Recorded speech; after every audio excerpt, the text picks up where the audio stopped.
Mengapa kita mesti peduli kepada Palestina? Satu, siapa yang tidak peduli Palestina, maka hilangkan satu surat dalam Al-Quran.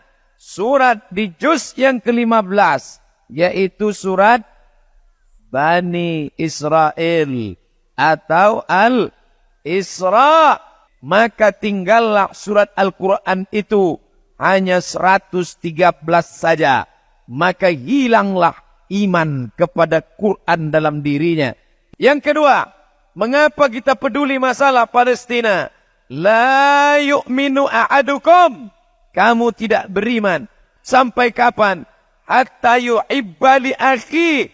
Sampai kau cinta, sayang kepada saudaramu. Orang Palestina bukan saudara satu negara, bukan saudara satu suku, tapi saudara karena la ilaha illallah Muhammadur Rasulullah. Alasan yang pertama, karena ada satu surat dalam Al-Quran.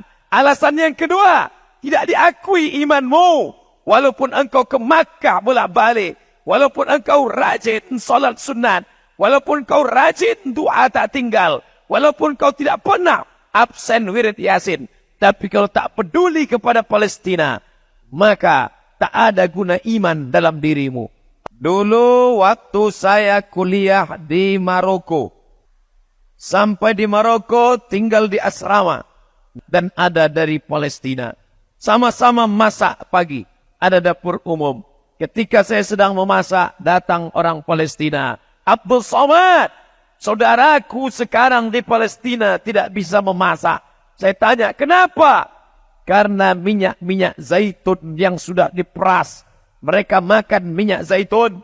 Buah zaitun mereka makan. Minyak zaitun mereka makan. Masuk tentara Israel ke rumah nenek saya, ke rumah pakcik saya, ke rumah saudara saya. Mereka tendang itu tempat minyak zaitun. Tumpah. Kenapa mereka tidak membunuh?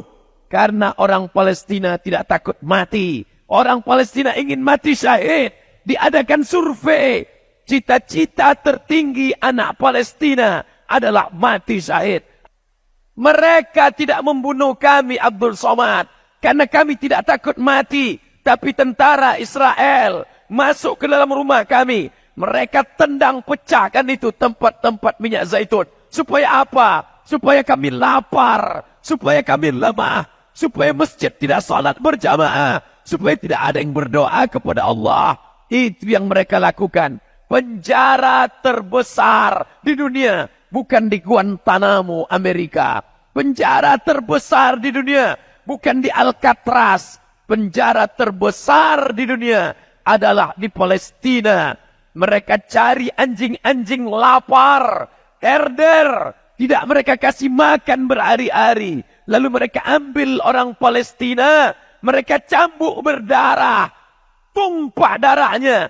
Berbau amis. Mereka sobek kulitnya. Supaya anjing-anjing itu mencium bau darah. Supaya menerkam, mencabi-cabi orang Palestina. Tidak diliput oleh TV nasional. Tidak ditampilkan TV internasional. Kenapa?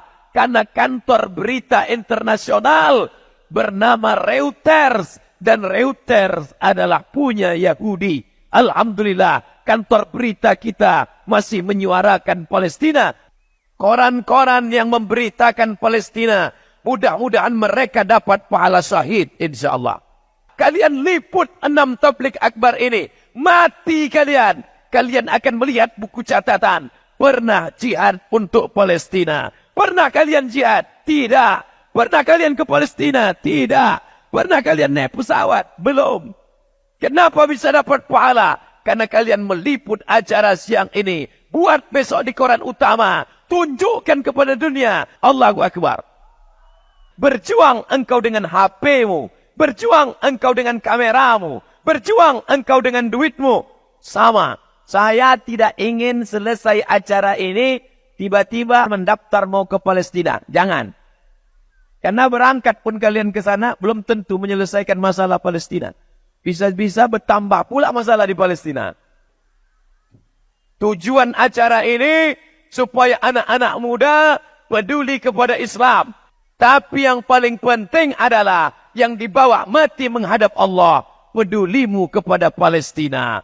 Kalau kau tak ada rasa peduli di Palestina, padahal kau mati nanti, yang kau bawa adalah iman kepada Allah Subhanahu wa taala. Apa bukti iman? Bukti iman adalah peduli pada Palestina. Allahu Akbar.